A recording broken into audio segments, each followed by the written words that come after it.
नमस्कार व्यूअर्स, मैं हूं अमीश देवगन और आप देख रहे हैं वीकेंड का सबसे भरोसेमंद कार्यक्रम। 2024 के लोकसभा चुनाव के बाद ऐसा लगता है देश की सियासत का नया दौर शुरू हो गया है, क्योंकि इस दौर में ईवीएम अब पुराने जमाने की बात हो गई है। अब ईवीएम की जगह वोट चोरी का मुद्दा कांग्रेस समेत पूरे विपक्ष की हिट लिस्ट में सबसे ऊपर है। लेकिन बिहार चुनाव में तो शिष्टाचार की सारी हदें, सारी मर्यादाएं लांघ दी गई, क्योंकि कांग्रेस प्रधानमंत्री नरेंद्र मोदी की स्वर्गवासी मां को सियासी अखाड़े में खींच लाई है। बिहार कांग्रेस ने प्रधानमंत्री मोदी और उनकी मां का एक एआई वीडियो, जो कि आपत्तिजनक है, वो शेयर किया है। चुनावी लड़ाई को बदरंग कर दिया है। दूसरी ओर कई विपक्षी नेता मन ही मन में यह कामना कर रहे हैं कि नेपाल जैसे दुर्गम हालात भारतवर्ष के हो जाएं, तो शायद उनका सियासी काम बन जाएगा, यानी विरोध की आग लगाकर वो अपने हाथ सेक लेंगे। उद्धव सेना के संजय राउत, समाजवादी पार्टी के प्रवक्ता, कांग्रेस के उदित राज उन मान्यों में शामिल हैं जिन्हें यह विश्वास है कि एक दिन भारत की सड़कों पर भी अराजकता, आगजनी होगी। सोचिए, ये लोग दावा करते हैं कि मोदी के राज में देश में लोकतंत्र को खतरा है। सवाल है कि और कितना लोकतंत्र चाहिए जनाब। दंगों की कामना खुलेआम कर रहे हैं। एक स्वर्गवासी महिला को चुनाव में घसीटा जा रहा है, जिसका चुनाव से दूर दूर तक लेना देना नहीं है, या पॉलिटिक्स से लेना देना नहीं है। तो और वोट चोरी के नाम पर पूरी चुनावी प्रक्रिया पे ही प्रश्न लगाने का एक प्रयास हो रहा है, एक कुंठित गंदा प्रयास हो रहा है। आज का यही सबसे बड़ा सवाल है, लोकतंत्र को खतरा आखिर किससे है? जनता जनार्दन के बीच इसी मुद्दे पर होगी देश की सबसे बड़ी पॉलिटिकल बहस।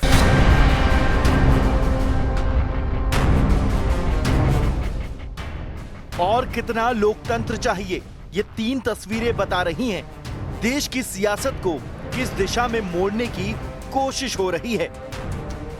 मेरी उस मां को, जिसका राजनीति से कोई लेना देना नहीं, जिसका शरीर भी अब नहीं है, मेरी उस मां को भद्दी भद्दी गालियां दी गई। एक बार फिर कांग्रेस ने प्रधानमंत्री मोदी की मां को सियासत में घसीटने की कोशिश की है। इस बार जरिया एआई वीडियो है। कांग्रेस की सोच ही हरकत के लिए पूरा बिहार गुस्से में है, पूरा देश गुस्से में है, और इसका जवाब कांग्रेस को मिलेगा। He is in politics and he needs to take everything, even a sense of humor of the opposition properly. And there is no humor in it. Actually, there is nasihat in this. किसी की माँ को, जिनका कोई राजनीति से लेना देना नहीं है, उनको अपमानित करने का काम कर रहे हैं। कुंठित मानसिकता से वो ग्रस्त है। ये फ्रॉड लोग हैं, ये चरित्रहीन लोग हैं जो इस तरह का काम कर रहे हैं। पहले हारते थे तो ईवीएम पर हंगामा खड़ा किया जाता था, अब वोट चोरी वाली थ्योरी दांव पर लगी है। सच्चाई है कि वोट चोरी करके सरकारें बन रही हैं। हम गारंटी करके आपको प्रूफ देने वाले हैं। बीजेपी के लोग एजिटेट हो रहे हैं, मैं उनसे कहना चाहता हूं, आप एजिटेट नहीं होइए, क्योंकि हाइड्रोजन बम जब आएगा सारा का सारा साफ हो जाएगा। तो कांग्रेस की वोट बड़े पैमाने पर 84 से लेकर 14 तक 30 साल में ये गिरावट, बहुत बड़ी गिरावट आई। हालात ऐसे हो गए हैं, अब तो भारत में भी नेपाल जैसी हिंसा की कामना खुलेआम होने लगी है। ये आग जो है नेपाल में लगी है, ये तानाशाही के खिलाफ। भारत की स्थिति भी ठीक नहीं है, तो सबको सावधान रहना चाहिए। मैं इतना ही कहूंगा, उनको डरना चाहिए जो नेपाल में हो रहा है। नेपाल की सिचुएशन कैसे खराब हुई, पहले कि हमारे वतन में भी ऐसी आग लगे। कॉन्स्टिट्यूशन का ख्याल रखे। नेपाल और बांग्लादेश की स्थिति यदि बनेगी, और मैं आपके चैनल पर ऑन रिकॉर्ड ये बात कह रहा हूं, सबसे पहले गांधी परिवार भागता हुआ नजर आएगा। उसके बाद जितनी परिवारवादी पार्टी है, चाहे वो उद्धव ठाकरे साहब हों, अखिलेश यादव साहब हों, स्टालिन साहब हों, लालू प्रसाद यादव साहब हों, ममता जी हों, एक आदमी इस देश में नहीं नजर आएगा। इन्हीं तमाम मुद्दों पर होगी देश की सबसे बड़ी बहस। आपका परिचय करा देते हैं आज हमारे मेहमानों से। गौरव भाटिया, प्रवक्ता भारतीय जनता पार्टी के, वरिष्ठ वकील भी हैं, जोरदार तालियों से अभिनंदन है। अभय दुबे, कांग्रेस पार्टी के प्रवक्ता हैं, नेता हैं, खासतौर पर मध्य प्रदेश भोपाल से हमारे साथ आए हैं, उनका अभिनंदन है। मेरे साथ विवेक श्रीवास्तव है, सीनियर लीडर लेफ्ट के, उनका अभिनंदन है। सत्य प्रकाश मिश्रा है, उनका अभिनंदन है। जनता दल यूनाइटेड के मेरे साथ सतीश के सिंह है, वरिष्ठ पत्रकार, उनका अभिनंदन है, पॉलिटिकल एक्सपर्ट है। आप तमाम लोगों का स्वागत है। लेकिन बहस का एजेंडा आज का आपको बता देते हैं क्या है। मोदी की मां के अपमान से तेजस्वी का खेल बिगाड़ेगी क्या कांग्रेस पार्टी, और हार पर हार विपक्ष को ईवीएम से वोट चोरी तक ले आई है। और तीसरा बड़ा एजेंडा, भारत में नेपाल जैसे हालात हुए तो परिवारवादियों को क्या देश छोड़ना पड़ेगा, जैसा बीजेपी सांसद निशिकांत दुबे ने कहा है। गांधी परिवार, यादव परिवार, ठाकरे परिवार, इनको देश छोड़ना पड़ेगा। और सीजेआई ने कहा कि हमें अपने लोकतंत्र पर गर्व है। विपक्ष इस बात से कितना सहमत है? तो लोकतंत्र पे आज की सबसे बड़ी चर्चा में आपका स्वागत है। गौरव भाटिया, लोकतंत्र कमजोर है, लोकतंत्र में तानाशाही है, लोकतंत्र में हिटलरशाही है, ये तमाम बातें कही जाती हैं। वोट चोरी हो रही है, बीजेपी कह रही है कि प्रधानमंत्री मोदी की मां को एक बार फिर कांग्रेस घसीट के ले आई है। क्या कहना चाहते हैं? और विपक्ष कह रहा है नेपाल जैसे हालात हो जाएंगे भारत में। देखिए, सबसे पहले तो मैं ये कहना चाहूंगा, भारत का लोकतंत्र सबसे मजबूत है, और अगर कोई कमजोर है और किसी को खतरा है ना, तो वो नकली गांधी जिन्होंने महात्मा गांधी का नाम चोरी किया है, उनकी जमानतें जब्त हो रही हैं। और भारत माता आज केवल इतना ही कह रही है, ना मैं गिरी, ना मेरी उम्मीदों के मीनार गिरे, लेकिन मुझे गिराने में ये कांग्रेसी 100 बार गिरे। तो हमारा लोकतंत्र इतना मजबूत है। मैं पहले लोकतंत्र वाले मुद्दे पे आपको बता दूं, जब डॉक्टर BR अंबेडकर जी संविधान दे रहे थे भारत को, उन्होंने एक बात कहा था, यह संविधान जितना भी अच्छा हो, अगर जो लोग इसे चलाएंगे वो अच्छे नहीं है तो यह संविधान फेल हो जाएगा। लेकिन अगर संविधान में कमी भी होगी, जो लोग कुर्सी पे बैठेंगे वो अच्छे होंगे, तो यह संविधान मजबूत होता चला जाएगा। और आप जानते हैं, आजादी के बाद हमने देखा है, कभी यहां पे राष्ट्रपति शासन नहीं लगाया गया इस तरह से कि कोई तानाशाह आ जाए। यहां पे कभी ऐसा नहीं हुआ। हां, आपातकाल को छोड़ के ये लोकतंत्र खत्म होना होता है कि आदमी घर से निकला, बीवी ने कहा सब्जी ले आइए, उसको पकड़ा और नसबंदी करा दी। और 2 लाख से ज्यादा लोग जो है आपने जेल में भर्ती कर दिए थे, केवल इसलिए क्यों जेल में डाला? क्योंकि आपका विरोध करते थे। और मैं नरेंद्र मोदी जी की मां पे एक बात जरूर कहूंगा, जब मैं इस चर्चा के लिए आ रहा था, मैंने कल वो AI वीडियो देखा, मुझे इसलिए पीड़ा हुई, मैं आपको बताऊं, कि किसी की मां के लिए कभी अपशब्द ना कहना।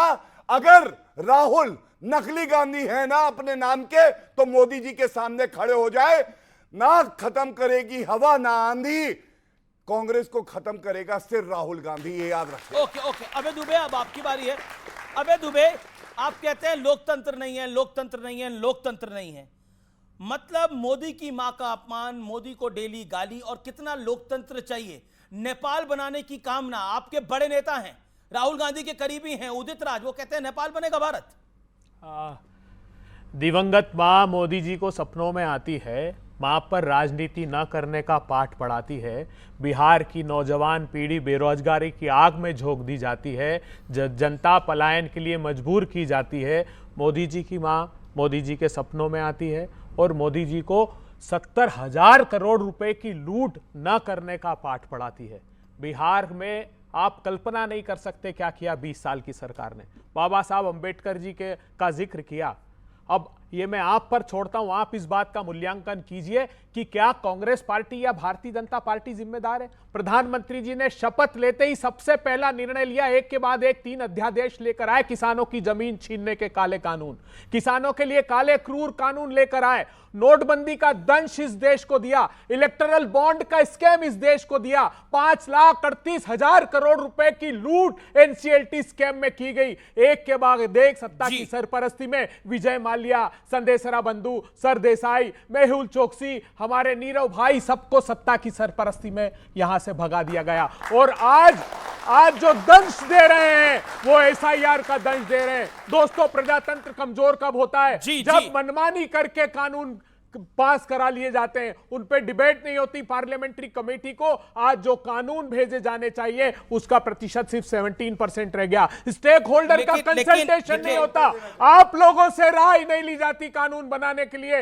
ये मनमाना तंत्र स्थापित करने की जब भी कोशिश होगी तो जब आपकी सरकार होती थी, 1.5 मिनट हो गया आपको, उस युग में भी गांधी खड़ा हुआ था और इस युग में भी गांधी खड़ा होगा। नहीं, पर 1.5 मिनट हो गया आपको।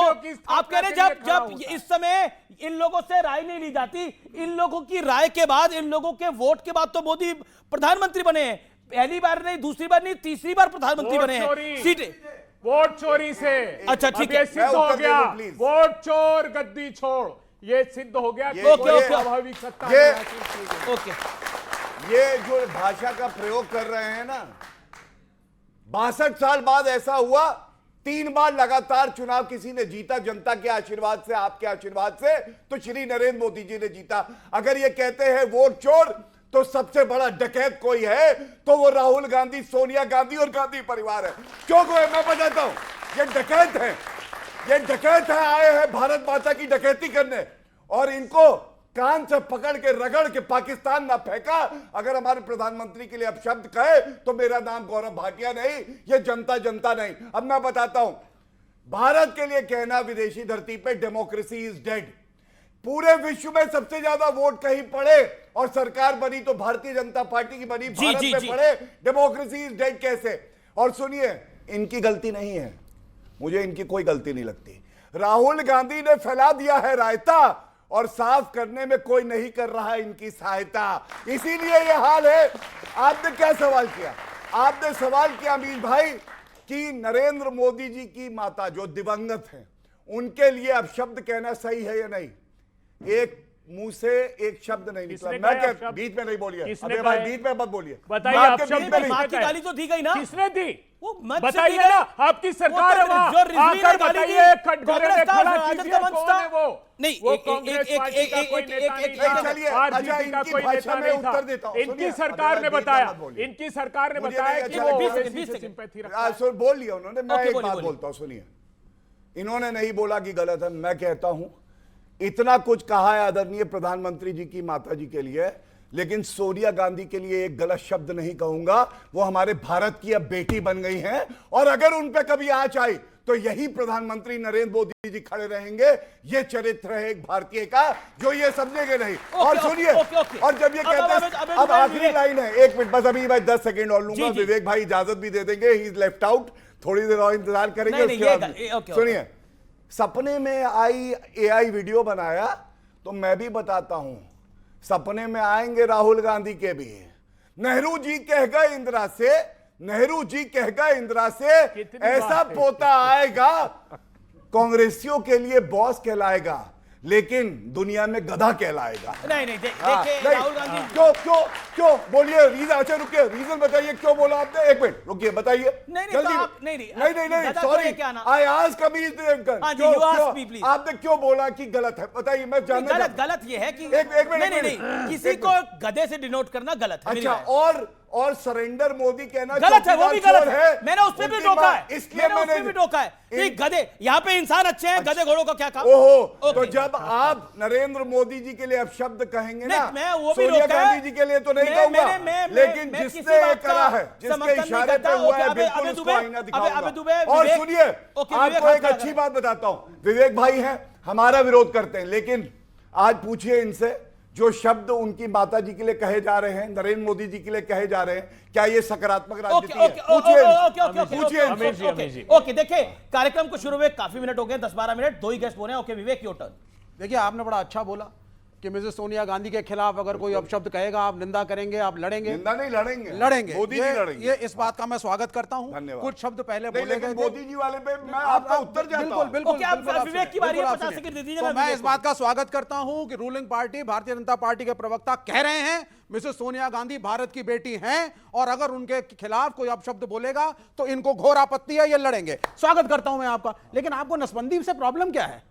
मेरे को नहीं प्रॉब्लम, आपको नसबंदी से। आप एक बात है, विवेक भाई घर से निकले, अब देखिए, बस्ता लेके सब्जी लाएंगे और इनकी पकड़ के नसबंदी करा दे तो मुझे दिक्कत होगी ना? क्यों नहीं होगी? अपनी मर्जी से करा दे। अब आप सुनिए, नसबंदी से आपको दिक्कत नहीं है? उस वक्त हो गई होती तो कुछ गधे आज होते नहीं, समझे आप? कुछ गधे छूट गए। मैं आपत्ति दर्ज करता हूँ, राजीव गांधी के लिए ऐसे शब्द नहीं कह सकते हैं। नहीं कह सकते ऐसे शब्द। राजीव गांधी की नसबंदी कराने की बात कर रहे हैं प्रवक्ता, कैसी बात कर रहे हैं? कुछ गधे सबसे बड़ा गधा कौन है? राहुल गांधी है। निवेदन है प्लीज, तीन बरोबर कांग्रेस प्रवक्ता से भी अपील करता हूं, भारतीय जनता पार्टी की प्रवक्ता से भी अपील करता हूं, प्लीज हमें ना गधों की जरूरत है, ना घोड़ों की जरूरत है, ना और किसी की जरूरत है। हमारे यहाँ बहुत अच्छे लोग हैं, आप बहुत सम्मानित मेहमान हो। मेरा निवेदन है हम एक भाषा पे नियंत्रण रखें। ओके, बोलिए। मेरे को बिल्कुल पसंद नहीं आ रहा, चाहे हमारे ऑनरेबल प्राइम मिनिस्टर हो या लीडर ऑफ अपोजिशन हो, ये एक पॉपुलर डिबेट है, देश देखता है, लोग देखते हैं, हमारी मर्यादा भी होनी चाहिए। वो गलत है कि नहीं? जो अच्छा,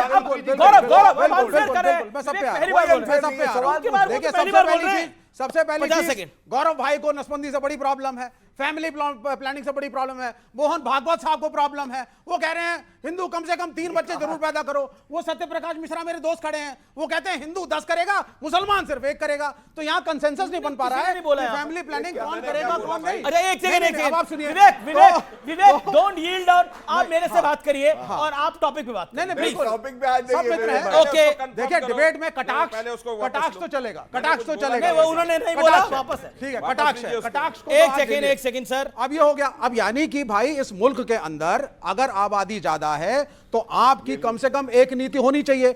और कितना लोकतंत्र चाहिए? लोकतंत्र मजबूत है, कितने सबूत चाहिए कि लोकतंत्र मजबूत है? मोदी की मां को गाली, वोट चोरी हो रही है, और तो और नेपाल बनाने की कामना हो रही है। अब बीजेपी ने जवाब दिया कि अगर नेपाल की आप कामना कर ही रहे हो तो सबसे पहले तो आपको बोरिया बिस्तरा उठा के भागना पड़ेगा, चाहे बिहार का यादव परिवार हो, चाहे यूपी का यादव परिवार हो, चाहे दिल्ली का गांधी परिवार हो। कांग्रेस पार्टी की दिक्कत क्या है कि उसके युवराज जो भी हैं अभी विपक्ष के नेता, उन्होंने बचपन से सिर्फ सत्ता देखी है। दादी प्रधानमंत्री थी, उनकी गोदी में खेले, पिताजी प्रधानमंत्री थे, विदेश और स्टीफेंस में पढ़ने चले गए, और सरकारें देखी मनमोहन सिंह की जो सुबह शाम अटेंडेंस लगाने 10 जनपद पहुंच जाते थे, तो उन्होंने ऐसी तानाशाही और जमींदारी व्यवस्था, सामंती सोच वाली सत्ता देखी जहां लोकतंत्र की कीमत उनको पता ही नहीं है। और जब जनता ने उनको सत्ता से हटा दिया है वोट से, और ये वोट चोरी कहने लगते हैं, क्यों? इनको लगता है कि अपना मुंह कैसे छिपाए अपने कार्यकर्ताओं के बीच, कि हमारे नेता राहुल जी में कोई करिश्मा है नहीं बचा, तो कार्यकर्ताओं के बीच, जनता के बीच अपना मुंह छिपाने के लिए वोट चोरी नाम का एक लेके आए हैं चादर, उसमें मुंह छिपाकर घूम रहे हैं। लोकतंत्र की ताकत देखिए इस देश में। सबसे खूबसूरत उदाहरण देता हूं कि जो जम्मू कश्मीर लगातार जल रहा था, आतंकवाद का जहां साया पसरा था, जहां से कश्मीरी हिंदुओं को भगा दिया गया, वहां मोदी सरकार ने लोकतंत्र की खूबसूरत चुनाव कराया और आज वहां सरकार चल रही है और लोग वहां गए। यह लोकतंत्र है। आप समझिए, पंजाब एक बार आतंकवाद का भीषण शिकार हुआ, वहां लोकतंत्र स्थापित किया गया चुनाव करके, आज पंजाब उन समस्याओं से बाहर हुआ। पूर्वोत्तर के तमाम राज्य जो जलते रहे थे, वहां लोकतंत्र स्थापित है, सरकारें वोट से बनाई गई और सरकारें वोट से हटाई गई। नागालैंड जैसा राज्य जहां कभी एयरफोर्स को बमबारी करना पड़ा था, वहां लोकतंत्र की स्थापना है और भारतीय जनता पार्टी की एक बहुमत वाली सरकार आज वहां है। कश्मीर से लेकर के कन्याकुमारी तक जितने किस्म के आंदोलन हुए, चाहे वो आरक्षण के लिए आंदोलन हुए, चाहे वो महिला आरक्षण के लिए आंदोलन हुए, चाहे क्षेत्रवाद के आंदोलन हुए कि कोंकण को हम में मिला दिया जाए, उसमें मिला दिया जाए, चाहे रुक जाइए, चाहे 2 राज्य के बंटवारों के आंदोलन हुए, सभी आंदोलनों को देश की संसद ने एड्रेस किया, चाहे जिस पार्टी की सरकार थी। और रुक जाओ, अरे यार रुक जाओ, अरे रुक जाओ, उत्तराखंड की सेकुलर पार्टी, अरे यार रुक जाओ, ये तरीका सरकार नहीं थी। अब देखिए इनका लोकतंत्र, तो हमें बोलने इनका हठतंत्र, इनका लठतंत्र दूसरों को बोलने नहीं देगा, ये इनकी आदत है। आप जब बोल रहे थे मैंने एक शब्द नहीं टिप्पणी की। क्या यार ये क्या है? ये है कि आप देख लीजिए इनकी हताशा देखिए कि दूसरा अगर कोई अपनी तर्कों के साथ रख रहा है उसको बोलने नहीं देंगे। ये जो बोलने नहीं दे रहे हैं ये लोकतंत्र के विरोधी है। पहली बार बोल रहे हैं ये जो बोलने नहीं दे रहे हैं ये लोकतंत्र के घनघोर विरोधी और सामंती सोच वाले लोग हैं, जिन्होंने नक्सलवाद जैसे समस्याओं को कभी हैंडल नहीं किया, जिन्होंने नक्सलवादियों को बढ़ाया। वेस्ट बंगाल में आज भी लोकतंत्र में चुनाव होता है, वोट देने के बाद लोगों को मार दिया जाता है। उस लोकतंत्र की दुहाई देने वाला वामपंथ आज भी जिंदा है और डबली बजाता रहता है। बीच में नहीं, ये बीच में नहीं बोलो please. I was just giving example of strong democracy of India, क्योंकि आपका कार्यक्रम भारत के लोग देखते नहीं, भारतीय जो बाहर बसे हैं वो भी देखते हैं। हमारे देश के लोकतंत्र का चेहरा कोई कम करके आकेगा, वो इस लोकतंत्र का गद्दार है, वो इस लोकतंत्र का दुश्मन है। ओके, आप कह रहे हैं कि जो भारत के लोकतंत्र को कम करके आकेगा वो लोकतंत्र का गद्दार है। सतीश के सिंह अभी तक आप भी नहीं बोले हैं। अरे क्या तुम बोल रहे हो? सीखिए क्या? तो आप ही बोले, राज्यों पर बीजेपी बोले ना। नए राज्य 5 मिनट नहीं दे पाऊंगा। अभी नए राज्यों पर बता दूं, नए राज्य भारतीय जनता पार्टी एनडीए सरकार ने झारखंड बनाया, उत्तराखंड बनाया। क्या बात कर रहे हो? छत्तीसगढ़ बनाया, राज्यों को अलग कर दी गई है। अटल बिहारी पंडित अटल बिहारी वाजपेयी की सरकार में। ओके विवेक, मैं आपकी सारी बातें मानने को तैयार हूं। उन्होंने बोलने नहीं दिया। मेरी एक सेकंड, ओके लाइन है। अच्छा, एक लाइन बोल लीजिए। संविधान का कोई गार्जियन भी है, जब इस देश की जनता पर कोई अन्याय होता भी है और उसको लगता है मेरी संसद भी खामोश है, तो सुप्रीम कोर्ट ने इस देश को लगातार लोकतंत्र और सीजीआई ने क्या कहा, मैं सीजीआई को कोट करता हूं। अब सीजीआई ने क्या कहा, मैं फिर सतीश जी के पास भी आऊंगा। आप अपनी हर सरकारी संस्था को इन लोगों ने ब्लैकमेल करके रोका हुआ है। क्या बात कर रहे हैं? इलेक्शन कमीशन पे सबूत क्या है? एनफोर्समेंट आरोप है। एक सीबीआई हो गई, हर एक में। अच्छा ये बताइए, आप सीजीआई ने कहा हमें अपने लोकतंत्र पर गर्व है, सीधे तौर पर हमें अपनी डेमोक्रेसी पर गर्व है। क्या आपको अपने लोकतंत्र पे गर्व है? मैं यहां पर एक एक शख्स से पूछने को तैयार हूं, क्या उन्हें भारत के लोकतंत्र पे गर्व है? मैं पहले वोटिंग करा लेता हूं यहां पर आपके सामने। यहां कोई वोट नहीं हो रही। किसको भारत के लोकतंत्र पे गर्व है? हाथ खड़ा करें वो जिसको भारत के लोकतंत्र पे गर्व है। 100% हाथ खड़े हैं। हो रही है वोट चोरी? क्या हो रही है वोट चोरी? आंख खोल के देखे दुनिया, क्या वोट चोरी हो रही है? भारत का लोकतंत्र मजबूत है और कितना लोकतंत्र मजबूत चाहिए? मैं सतीश जी की बात आता हूं। सतीश जी पहली बार आ रहे हैं। 4 न्यायाधीश, उन्होंने कहा लोकतंत्र को बचा लो, तो वो न्यायाधीश बने, उनमें से एक मुख्य न्यायाधीश बने। गौरव भाटिया, मैं बोलना चाहता हूं, इसका जवाब दूंगा। उत्तराखंड का जिक्र किया, मोदी सरकार की कैबिनेट ने कांग्रेस की। एक सेकंड, नहीं आपने बोला सड़कों पे आए थे। कौन जा रहे हैं और कब आए? अच्छा, उसमें से एक माननीय न्यायाधीश तो मुख्य न्यायाधीश बने रंजन गोगोई, और कहां सड़कों पे आए थे बताइए? वो तारीख बताइए कब सड़कों पे आए थे बताइए। और एक दिन शांति गौरव, शांति। Then I will come to you. सर्वोच्च अदालत के 4 न्यायाधीशों ने प्रेस कॉन्फ्रेंस की 2019 के पहले सड़कों पर आकर, और इस देश के नागरिकों से कहा कि इस प्रजातंत्र की रक्षा अब आपके हाथ में है। ये बहुत बड़ा कदम था। अरे आप सर्वोच्च अदालत के वकील हैं। प्रजातंत्र कैसे खत्म किया इन लोगों ने? जिस उत्तराखंड का जिक्र किया, उत्तराखंड की कांग्रेस की सरकार, मोदी सरकार ने कैबिनेट का निर्णय लेकर गिरा दी। सर्वोच्च अदालत ने कहा कि आर्टिकल 21 में हमको तक अधिकार नहीं है, और इन्होंने गिरा। एक के बाद एक, मणिपुर से लेकर गोवा तक अनैतिक तरीके से सरकार गिराई। मध्य प्रदेश में विधायकों को खरीद कर सरकार गिराई। कर्नाटका में सरकार ने कहा कि सर्वोच्च अदालत ने कोई बात रखी जनता के सामने। मैं बताता हूं कि मेरा सर्वोच्च अदालत आधी रात को भी खुला, क्योंकि एक व्यक्ति को फांसी होना था और आखिरी सुनवाई का मौका यह लोकतंत्र देता है। और ये ठीक है, ओके गौरव की बारी है कि दुनिया में न्याय इस धरती पर कायम है। शांति। अब आपने बोला गौरव भाटिया, सीधी सी बात है कि अगर वो नेपाल बनाने की कामना कर रहे हैं और कह रहे हैं कि लोकतंत्र में दिक्कत है, लोकतंत्र की दिक्कत है, क्या आपको लगता है कि भारतीय जनता पार्टी भी घबराई हुई है इन सब विषयों से? मेरा सवाल बड़ा क्लियर है आपको। मैं आपको यह बता दूं, ना भारत की जनता घबराई है, ना भारतीय जनता पार्टी घबराई है, और ना हर वो व्यक्ति जो देश से प्यार करता है घबराया कोई है तो वो ये लोग हैं जो अराजकता की प्रतिमूर्ति बने हुए हैं। और अंत करूंगा एक बात कह के, नरेंद्र मोदी जी वो व्यक्ति हैं जिनको जनता जितवा रही है। अगर आप 11 साल से उनको जितवा रहे हैं, महाराष्ट्र हमने जीता, हरियाणा हमने जीता, आप मुझे बताइए, कहते हैं कि भाई ईवीएम खराब है, ये कहते हैं एसआईआर गलत है, तो क्यों नहीं राहुल गांधी इस्तीफा देते, सोनिया गांधी इस्तीफा देती? पहले तेलंगाना के मुख्यमंत्री इस्तीफा दे, हिमाचल के दे, उसके बाद आरोप लगाए, सतीश जी, क्या आपको लगता है कि हार पर हार विपक्ष को ईवीएम से वोट चोरी तक ले आई है? और ये तो नेपाल बनाने की कामना कुछ पॉलिटिशियंस कर रहे हैं हमारे देश के अंदर, खासतौर पर ऑपोजिशन के, क्या ये जायज है? आपका 1 सवा मिनट है, प्लीज और अब पहली बार बोल रहे हैं। चार पॉइंट कहना चाहता हूं। जिस प्रकार का मैं स्तर डिबेट का देख रहा हूं, कम से कम मुझे अपने स्तर की चिंता तो है ना। मैं ये भी कहना चाहता हूं कि जिस तरह के मुद्दे उठाए जा रहे हैं और जिस तरह से चीजें हो रही हैं, उसमें सही में वोट तंत्र का, लोकतंत्र का पिंडदान हो जाएगा। यह मुझे चिंता सता रही है।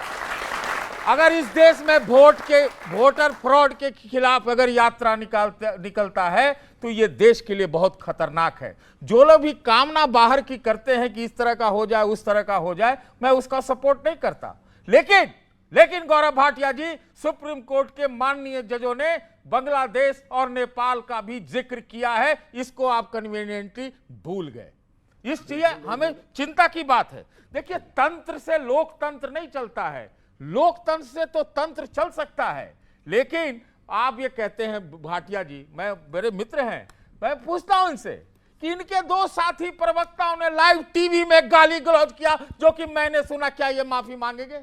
क्यों है इनका दामन इतने धुले हुए हैं कि ये बहुत ये कहेंगे? तो ये फालतू के इश्यूज बनाना, जो सही कहा उस बच्चे ने कि जो बिहार के असली इश्यू है उस पे चुनाव लड़ने की साहस करो। उत्तर दे सकता हूं क्योंकि सारे आरोप मेरे पे लगाए हैं। हाँ, मैं सतीश जी का बहुत सम्मान करता हूं। सबसे पहले इन्होंने कहा कि जो चर्चा का स्तर है ये गिर रहा है, इनको चिंता है। सतीश जी, आप तो पत्रकार हैं और मैं आपका बहुत सम्मान करता हूं। ये जो सरेंडर मोदी, चौकीदार चोर है बोल के सुप्रीम कोर्ट में कान पकड़ के माफी मांगी राहुल गांधी ने, तो राजनीति का स्तर गिराया है। मैंने और वो भी नहीं था, राजनीति का ही स्तर बोला है। आपने चर्चा बोला था, राजनीति का स्तर ही बोला है। अच्छा सतीश जी, आप मेरा समय ले सकते हैं क्योंकि आप अच्छी बात भी करते हैं, मुझे अच्छा भी लगता है, मैंने नोट्स भी बना लिए। मैं तो राहुल गांधी की तरह डिबेट भी नहीं करता हूं, इसीलिए। दूसरी बात इन्होंने जो कही, इन्होंने कहा बीजेपी के 2 प्रवक्ता ने गाली दी। तो मैं सतीश जी बड़ी जिम्मेदारी से आपसे कहता हूं, 12 साल से मैं जो है चर्चा कर रहा हूं। मेरे स्वर्गीय पिताजी, मेरी माताजी, कोई ऐसा व्यक्ति नहीं बचा जिसके लिए गालियां ना दी गई हो। लेकिन डंके की चोट पे कहता हूं, भाजपा में यह सीखा कि 100 बार खंजर से वार भी करे, किसी की माता पिता के लिए आज तक एक शब्द नहीं कहा, और अगर कहा हो तो सार्वजनिक जीवन से मैं इस्तीफा देके अपने घर बैठ जाऊंगा। यह फर्क है हमारे और कांग्रेस में। तीसरी बात, आपने कहा वोट फ्रॉड की। मैं सतीश जी आपसे एक बात पूछना चाहता हूं। हम लोग अपनी बात कहेंगे, ये अपनी बात कहेंगे, और आइडियल ये है इलेक्शन कमीशन ऑफ इंडिया पे सबका विश्वास होना चाहिए। लेकिन मान लीजिए नहीं है, सुप्रीम कोर्ट में तो विश्वास होना चाहिए ना। सुप्रीम कोर्ट में बिल्कुल होना चाहिए। अगर सुप्रीम कोर्ट में मामला लंबित है और राहुल गांधी उसके बाद प्रदर्शन कर रहे हैं और रोक नहीं लग रही, उसके बाद गलत कह रहे हैं इलेक्शन कमीशन ऑफ इंडिया को, मैं समझता हूं इससे ज्यादा संविधान कोई नहीं कर रहा है। जवाब देने का मौका बिल्कुल मिलेगा आपको सतीश जी। मैं एक स्वतंत्र व्यक्ति हूं। जिस तरह से चुनाव आयोग और चुनाव आयोग के लिए भारतीय जनता पार्टी ने इतने ताबड़तोड़ चौके छक्के मारे, उससे सवाल पैदा होता है। एक मिनट बीच में नहीं, सुन लीजिए मेरी बात। कौन सा? ये उन्होंने कोई बहुत अच्छा जवाब जो चुनाव आयोग ने प्रेस कॉन्फ्रेंस किया वो नहीं दिया, और आप लोग इस चीज से क्यों डर गए कि संसद में चर्चा नहीं होनी चाहिए? मैं कहता हूं कि प्रधानमंत्री को राष्ट्रीय टेलीविजन पर आना चाहिए, देश के नाम संदेश देना चाहिए कि सब कुछ स्वच्छ है। किस बात का संदेश देना चाहिए प्रधानमंत्री को? मैं कह रहा हूं कि चुनाव को लेकर एक बात बताइए विवेक आपसे, वोट को लेकर। अरे भाई आ रहा हूं, अभी तो मैं आ रहा हूं। अरे वोट अभी तो मैं आ रहा हूं, विवेक को ले रहा हूं 10 सेकंड के लिए। विवेक, एक सवाल है मेरा, एक सेकंड, ऑडियोज डाउन। एक विवेक, एक बात बताइए, अभी रिसेंटली वाइस प्रेसिडेंट इलेक्शन था, हाँ या ना? हाँ था। एक रैपिड फायर राउंड करेंगे आपके साथ।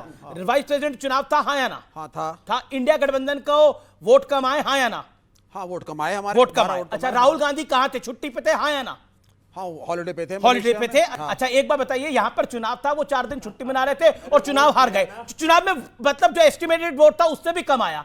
अब फिर बोलेंगे वोट चोरी हो गया, वोट चोरी हो गया, वोट चोरी हो गया। देखिए, जो बच्चा मेहनत ही नहीं कर रहा, आप कह रहे हैं वो पास क्यों नहीं हो रहा है? मेरा प्रश्न आपसे यह है सर कि जब कोई मेहनत नहीं कर रहा, वो छुट्टी पे है, नरेंद्र मोदी काम पर है, और बीजेपी ने, उनको पता था वो जीत रहे हैं, लेकिन अपनी जीत का मार्जिन बनाने के लिए 3 दिन का एक कार्यक्रम करा, और प्रधानमंत्री स्वयं उसमें बैठे, गृह मंत्री खुद बैठे। आप बताइए क्यों नहीं बैठे राहुल गांधी, और क्यों नहीं करा आप लोगों ने? और फिर आप बोलते हैं कि वोट चोरी हो रहा है, वोट चोरी हो रहा है। तो सर जनता को आपने क्या समझ रखा है? ये जनता बेवकूफ नहीं है। नहीं, देखिए सुनिए, बिल्कुल आप सही कह रहे हैं, राहुल गांधी जी होते तो और अच्छा होता, लेकिन पार्टी प्रेसिडेंट मल्लिकार्जुन खड़गे हैं। आप कम से कम पार्टी के हायरार्की को तो समझिए। अभी आप अगर मल्लिकार्जुन खड़गे जी ना होते, गांधी फैमिली में से कोई होता, अगर भाई गांधी फैमिली में से कोई प्रेसिडेंट होता तो हल्ला मचाते। हमारे विपक्ष के दोस्त यहाँ पे बैठे हैं, Gandhi family, Gandhi family, Gandhi family Congress को छोड़ती नहीं है, नया कोई अध्यक्ष नहीं, नीचे का आदमी ऊपर नहीं आता। जब एक दलित को प्रेसिडेंट बनाया है और वो संचालन कर रहा है, तो अब आपने खुद माना, अभी आपने खुद माना कि राहुल जी रहते तो अच्छा रहता। बिल्कुल, मैं उनकी लीडरशिप को मानता हूं। I think he is a very good leader. वो रहते तो अच्छा रहता, अभी बुरा हुआ है ना, अभी बुरा हुआ है ना। नहीं, बिल्कुल, अब होते तो और अच्छा होता। ओके, एक बात बताइए, राहुल जी 4 दिन के लिए बाहर गए, जिसको लेकर बड़ा विषय बन गया। सीआरपीएफ ने भी अपनी डिटेल दी, मैं उन सब डिटेल्स में नहीं आना चाहता, किसी का पर्सनल रीजन हो सकता है कहीं भी जाने का। मेरा स्पष्ट सवाल यह है कि आपको नहीं लगता कि अगर मेहनत नहीं करेंगे तो रिजल्ट कहां से आएगा? यानी जनता तो वही 240 अगर बीजेपी की आई तो बीजेपी ने उसके बाद मेहनत करी, आपकी 99 आई, तो आप भी तो मानते हैं ना कि कांग्रेस की काबिलियत थी, कांग्रेस अपना मैसेज पहुंचाने में कामयाब रही, इसलिए उसने 40-50 सीटों का लोकसभा में इजाफा करा। मतलब बीते 2 दशक में कांग्रेस की अच्छी परफॉर्मेंस है 99 सीटों वाली, फिर भी आप ये बात कह रहे हैं कि वोट चोरी हो रही है, वोट चोरी हो रही है, और मेहनत करते नहीं है। ये एक प्रश्न आया है, और वो खुद कह रहे हैं कि अगर होते तो अच्छा होता। आपका नाम क्या है व्हाइट शर्ट में? पीयूष। पीयूष, आप 4 दिन के लिए अगर यात्रा पर गए कहीं और घर में आपके चोरी हो गई, डाका हो गया, तो अमीश देवगन जी कहेंगे पीयूष 4 दिन के लिए बाहर क्यों गया, तेरी जिम्मेदारी है, तेरे को बिहाइंड दी बार्स कर देना चाहिए। अरे चोर को पकड़िए ना साहब। राहुल गांधी यही तो कह रहे हैं। जब पहली बार हम चुनाव आयुक्त से मिलने गए, सारे दल 11 दल इकट्ठे होकर क्या कहा आप जानते हैं? जब एसआईआर की प्रक्रिया प्रारंभ नहीं हुई थी, जब चुनाव आयुक्त ने कहा कि 20% तो वोट कटेंगे ही कटेंगे, इनको चिंता क्यों नहीं हुई? इनको चिंता नहीं सताती थी क्योंकि इनकी 60 गांठ थी। उसके बाद क्या हुआ? एक के बाद एक सुप्रीम कोर्ट ने 3 बार कहा इलेक्शन कमीशन को कि आप आधार को जो 11 डॉक्यूमेंट है उसके अलावा दस्तावेज मानिए। इन्होंने बीएलओ को नोटिस इशू कर दिए कि तुम्हारे खिलाफ एक्शन होगा अगर आधार को कंसीडर कर लिया। क्यों कर लिया? क्या दाल में काला था? 65 लाख वोट कटे, इनको चिंता नहीं हुई, ये चुनाव आयोग के समर्थन में खड़े हो गए। ये दाल में काला नहीं, पूरी दाल काली है। मेरा सरकार गौरव भाटिया जी से है, इन्होंने जो देश की संसदीय प्रणाली है उसका इतना नुकसान किया है। आज देश में एक भी बिल 3-3 मिनट में बिल पास होते हैं, और सांप्रदायिकता इतनी बढ़ गई है। वक्फ जैसे बिल पास होते हैं, यूनिफॉर्म सिविल कोड जैसे बिल पास होते हैं, संसद के अंदर सीए और एनआरसी जैसे कानून पास होते हैं। और वर्तमान में 4 दिन पहले की बात है, 1 हफ्ते पहले की बात है, दिल्ली हाई कोर्ट में 5 साल हो गए उमर खालिद, गुलफिशा फातिमा, मीरान हैदर को जेल में गए हुए, और 5 साल बाद तक उसकी बेल की पिटीशन को अप्रूव नहीं की गई। इससे कितना बड़ा सबूत चाहिए कि लोकतंत्र कोर्ट ने नहीं करा ना अप्रूव? कोर्ट ने नहीं करा। हाँ, तो कोर्ट ने तो नहीं करेगा। नहीं तो लोकतंत्र कोर्ट को तो मानेंगे। एक मिनट मैं उत्तर देता हूं ना भाई की बात का। भाई ने इतनी अच्छा बात बोली है, मैं वो उत्तर देता हूं। हाँ, बोलिए। इन्होंने कहा सांप्रदायिक बिल पास हो गए हैं, यूसीसी। मेरे भाई, अनुच्छेद 44 पढ़ना संविधान का, डॉक्टर अंबेडकर ने दिया है। यूनिफॉर्म सिविल कोड भारत में लागू होना था आजादी के बाद, और नहीं किया तुष्टीकरण वालों ने। अगर आज लागू हो रहा है तो आप कह रहे हो वो सांप्रदायिक है, और उसके लिए कोई बिल नहीं पास हुआ है। दूसरी बात, वक्फ का आपको बता दूं, वक्फ जो है वो अनुच्छेद 14 का उल्लंघन करता था जैसा ये लाए, और आज सुप्रीम कोर्ट में मामला लंबित है, हम सब जानते हैं, और उस पर रोक नहीं लगी है। तीसरा, आपने जो बात कही है, उमर खालिद और शर्जील इमाम ने क्या कहा था मालूम है? उन्होंने कहा था चिकन नेक कहते हैं असम और नॉर्थ ईस्ट को जो भारत के मेनलैंड से जोड़ता है, कह रहे थे इसको तोड़ डालो, और अगर तोड़ डालोगे तो सही होगा, और उसको हाई कोर्ट ने बेल नहीं दी। इसका मतलब आपकी आस्था ना हाई कोर्ट में है, ना सुप्रीम कोर्ट में है, और आप यहां सवाल उठा रहे हैं। क्या है? दिल्ली हाईकोर्ट पे बहुत ही व्यक्तिगत तरीके से जस्टिस मुरलीधर ने इस पे बहुत बड़ी प्रेस कॉन्फ्रेंस की। क्या मतलब है? जवाब तो देने दीजिए। ये कैसे जस्टिस का आप नाम ले सकते हैं? गलत बात है।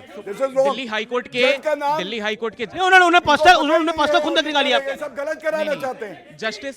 मैं इसकी रिस्पॉन्सिबिलिटी नहीं लेता कि जज का नाम लेके कहे कि गलत। क्या कह रहे हो? जस्टिस नहीं, जस्टिस कोर्ट की बात करिए।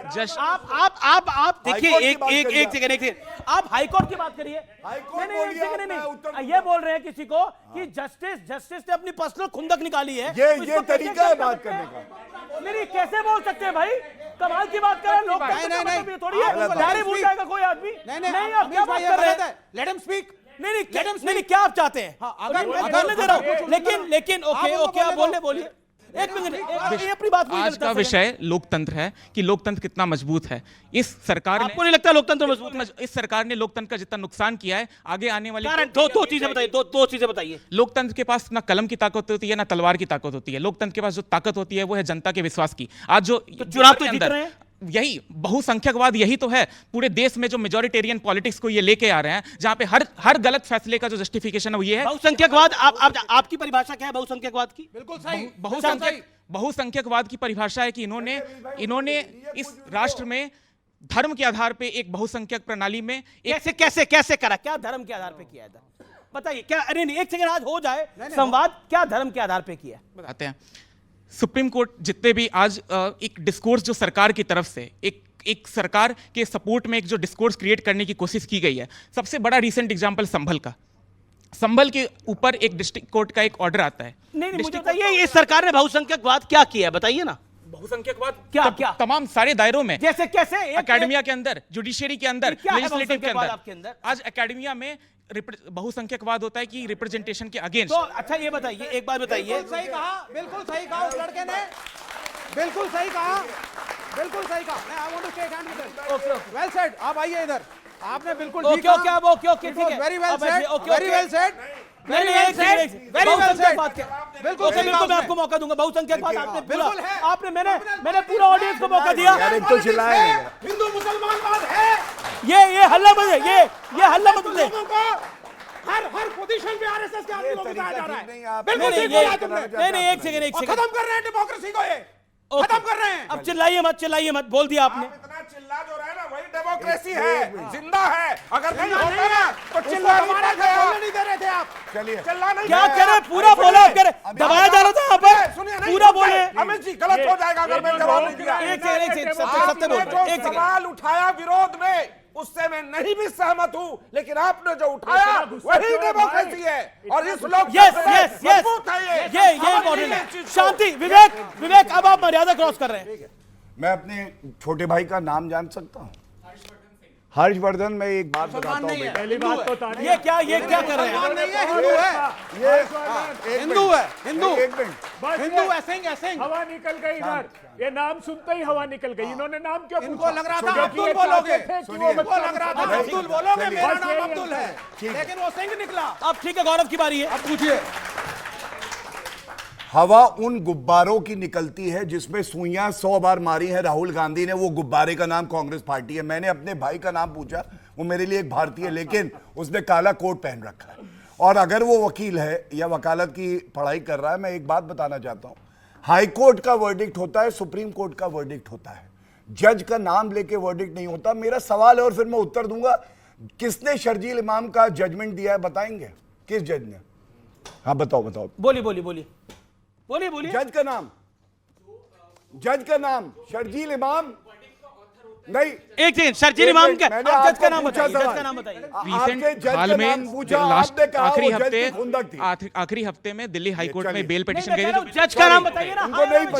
जस्टिस मुरलीधर ने एक किताब लिखी, इनकम्प्लीट। इनको नहीं पता है। चलिए, अगर नहीं पता तो बात अलग है। ओके गौरव, आप अपनी बात चलिए। नहीं, देखिए ये अनफेयर हो रहा है। अब इतना कुछ बोला गया इस मंच पे, विवेक और हर्षवर्धन ने काफी कुछ बोला। अब let him have the right to reply. आपको एटलीस्ट मैं अच्छी बात बताऊंगा, हिंदू मुस्लिम की वजह नहीं, भारतीय हो मेरे भाई हो, इसलिए मैंने कहा छोटा भाई बताएगा। सुनिए, जज का क्रिटिसिज्म होता है, हाईकोर्ट गलत हो सकता है, कोई दिक्कत नहीं है। आपके पास सुप्रीम कोर्ट जाने के लिए एक प्रणाली है, संविधान ये इजाजत देता है, सुप्रीम कोर्ट जाइए। सुप्रीम कोर्ट भी फैसला कर देगा और याकूब मेमन को फांसी होने लगेगी और ये कहेंगे ये न्यायिक हत्या हो रही है। क्या ये उचित है? आप बताइए। नहीं है। दूसरी बात, बहुसंख्यकवाद की आपने बात करी। बहुसंख्यकवाद का मैं भी हिस्सा हूं। यहां पे हिंदू बहुसंख्यक हैं और मैं गर्व से कहता हूं सबसे सहिष्णु कोई है पूरे विश्व में तो वो हिंदू है। बहुसंख्यक होके हमने सेक्युलरिज्म को अपनाया है, कोई और नहीं कर सकता है। और बीच में मत बोलिए। देखिए मैंने आपको नहीं, आपके बीच में नहीं बोला। ये रिस्पेक्ट होती है, ये रिस्पेक्ट होती है। लास्ट एक बात कहूंगा, मैं गर्व से कह सकता हूं, उज्ज्वला योजना हो, चाहे वो मकान देना हो, चाहे वो गैस का सिलेंडर के अलावा बिजली देना हो, आपको मालूम है हमने कभी ये नहीं देखा कि धर्म किसका क्या है, लेकिन हज सब्सिडी क्या थी बताइए। हिंदू को कहना हिंदू आतंकवाद, हिंदू को कहना डेंगू मलेरिया है, ये उचित नहीं है। मैं आता हूं, मैं एक इंपॉर्टेंट विषय पर आता हूं बार बार, क्योंकि नेपाल का जिक्र आ रहा है और बार बार हो रहा है कि लोकतंत्र देखिए समाप्त हो रहा है। मैं एक बाइट प्ले करना चाहता हूं, निशिकांत दुबे ने एक्चुअली क्या बोला, आइए देखते हैं। निशिकांत दुबे बीजेपी के वरिष्ठ नेता हैं, आइए देखते हैं क्या बोला। नेपाल और बांग्लादेश की स्थिति यदि बनेगी, और मैं आपके चैनल पर ऑन रिकॉर्ड ये बात कह रहा हूं, सबसे पहले गांधी परिवार भागता हुआ नजर आएगा, उसके बाद जितनी परिवारवादी पार्टी है, चाहे वो उद्धव ठाकरे साहब हों, अखिलेश यादव साहब हों, स्टालिन साहब हों, सभी के मकान जलाए जाएंगे, सभी के दुकान जलाए जाएंगे, सभी को, मैं आपको बताऊं कि सभी को दूसरे देश में शरण लेनी पड़ेगी। ये बताइए, अगर भारत नेपाल बनता है तो सबसे पहले गांधी परिवार को निकलना पड़ेगा यहां पर, क्योंकि सबसे ज्यादा सत्ता आप ही ने एंजॉय करी है। पहले मोदी सरकार को ये लोग उखाड़ कर फेंकेंगे अगर वहां ऐसी स्थिति, क्योंकि इन्होंने बनाई है। 84% लोगों की आमदनी छीन ली। इस देश के 1% लोगों के पास देश के 40% संसाधन जा रहे हैं। इस देश के किसान की आमदनी 27 रुपए रह गई। आप ये देखिए, डिग्रियां बेची जा रही है बिहार में प्रवेश और भर्ती परीक्षा की बोलियां लगाई जा रही। स्ट्रिंग ऑपरेशन हुआ, नीट का पेपर 80 लाख रुपए में, नीट यूजी का पेपर 40 लाख रुपए में। निशिकांत दुबे साहब यहां बैठ करके नारे लगा रहे हैं, नेपाल में जो हुआ भारत में हो जाएगा साहब, भागना पड़ेगा, राहुल भागेंगे और साहब शिवसेना वाले भागेंगे। परिवारवादी आपकी पार्टी में नहीं है क्या? निशिकांत दुबे जी को नहीं मालूम? कितने गिनाऊं? कितने गिनाऊं? अनुराग ठाकुर किसके बेटे हैं? अरे जिन्होंने ज्यादातर सत्ता ली है, आप जो है जिन पे ज्यादा करप्शन के आरोप है वही उन्हीं को भागना पड़ेगा। अच्छा, यानी गांधी परिवार पे आरोप है तो वो भागेंगे, ठाकरे भागेंगे, पवार भागेंगे, बादल भागेंगे, अजीत पवार यादव भागेंगे, लालू यादव या मुलायम सिंह यादव का परिवार, शुभेंदु अधिकारी नहीं भागेंगे, हेमंत बिश्व शर्मा नहीं भागेंगे। ये सब सुनिए सर, आपने कहा विवेक आपने इलेक्शन नाम दिया। विवेक एक इत्मीनान से जवाब दीजिए, भारत में नेपाल चाहते क्यों है? ये जेनजी है, ये लोग भी, ये लोग चाहते हैं। आप में से भारत में नेपाल कौन चाहता है? हाथ खड़ा करे। आप चाहते हैं नेपाल बन जाए? मैं जान लेता हूं भाई, क्यों चाहते हैं भारत में नेपाल बन जाए? खड़े होइए, क्यों चाहते हैं भारत में नेपाल बन जाए? और कौन नहीं चाहता भारत में नेपाल बने, वो भी अपना हाथ खड़ा करे। देखिए, आप क्यों चाहते हैं भारत में नेपाल बने? मैं ये नहीं चाहता भारत में नेपाल बने। मैं ये चाहता हूं कि जो भारत का युवा है वो भी आंखें खोलकर भारत की राजनीति को देखे, करप्शन को देखे और उसके खिलाफ आवाज उठाए। व्हाट्सएप यूनिवर्सिटी से ग्रेजुएट ना हो, अच्छे कॉलेजेस से ग्रेजुएट हो, किताबें पढ़े इंस्टेड ऑफ व्हाट्सएप फॉरवर्डर्स आप पढ़े। ज्ञान दे रहे हैं कि किताबें पढ़े। सर ज्ञान ही तो नहीं है इनके पास। जो अगर ज्ञान होता तो ये नहीं खड़े होते। उनके पास तो है ना सर, उनके पास तो है ना सर। अच्छा, वो शायरियां सुना कर तालियां बटा, लॉजिकल बात कर लो। एक आदमी पूरे बिहार इलेक्शन में नहीं कह रहा है कि हम जॉब दिलवाएंगे। कोई मोदी की माँ की बात कर रहा है, कोई किसी की बुआ की बात कर रहा है। जॉब्स कहाँ है बिहार में? सबसे ज्यादा अनएम्प्लॉयमेंट महाराष्ट्र जा रहे हैं, वहां से भगाए जा रहे हैं, हरियाणा जाते हैं वहां से भगाए जा रहे हैं, पंजाब जा रहे हैं वहां से भगाए जा रहे हैं। बिहारियों के लिए बात कौन कर रहा है? कोई नहीं। मोदी सुनिए, जब मोदी जी की माँ की डेथ हुई थी तब कर्नाटक में भाषण दे रहे थे, तब आप लोग बड़ी तारीफ करते, अरे वाह मोदी जी कितने अच्छे हैं, देश के लिए सोच रहे हैं, कर्नाटक में हैं, माँ की मृत्यु पे भी नहीं गए। और अब वो अपनी माँ का वो श्राद्ध करने पहुंचे हैं तो भी आप लोग कितने अच्छे हैं मोदी जी, माँ का श्राद्ध करने। जब बिहार में इलेक्शन तभी श्राद्ध की याद आ रही है क्या? जब माँ की मृत्यु से छोटा भाई वहां श्राद्ध करने गया था। पितृपक्ष अभी चल रहा है, ये पितृपक्ष चल रहा है, तो पितृपक्ष पे ही बिल्कुल मैं आपको मौका दूंगा, लेकिन मैं चाहता हूं ऑडियंस से कोई इनको जवाब दे। कौन देना चाहता है, जो खड़ा होकर जवाब देना चाहता है ऑडियंस में से? क्या जवाब देना चाहते हैं? मैं इनको ये बोलना चाहूंगा कि नेपाल, अगर नेपाल कैसे बनेगा? आपने श्रीलंका में देखा, आपने बांग्लादेश में देखा, वो वैसा नहीं हो गया। जेनजी ऐसे नहीं बन जाता। सोशल मीडिया बैन हो रहा है, उसके पीछे कुछ और रीजन है। जो बोल रहे हैं लोकतंत्र, जो उन्होंने बोला कि माँ का श्राद्ध पितृ में ही होता है, उसके पितृपक्ष में ही होता है, इसीलिए वहां पे गया है। ये नहीं कि आप माँ मर गई है इसकी वजह से आप भाषण छोड़ के वहां पे नहीं आ सकते ना। जी। ओके, आप क्या बोलना चाहते हैं? बोल दीजिए खड़े होके। बस एक लाइन कि विरोध होना चाहिए, विद्रोह नहीं। विरोध होना चाहिए, विद्रोह नहीं। बहुत इंपॉर्टेंट लाइन बोली है। ओके विवेक, मैं आपको बताऊंगा सत्यप्रकाश मिश्रा। मैं एक सेकंड, सत्यप्रकाश मिश्रा और सतीश के सिंह, आपकी एक लाइन थी, आपने कहा साहब इलेक्शन जीतते चले आ रहे हैं, लोगों का प्रेम इनके साथ है। इलेक्शन तो नेपाल में भी जीत रहे थे ना, लेकिन अगर आप वॉइस ऑफ डिसेंट को दबाएंगे, प्रोटेस्ट नहीं होने देंगे, युवाओं को प्रश्न नहीं पूछने देंगे, अपोजिशन को साइड में बैठो, पूछ तो रही है। ओके गौरव भाटिया, मैं आपका रुख करता हूं। Okay, make your point. Thank you. देखिए, राहुल गांधी के विदेश जाने को विषय क्यों बनाते हैं? वो पर्सनल ट्रिप पे गए, आपको क्या प्रॉब्लम है?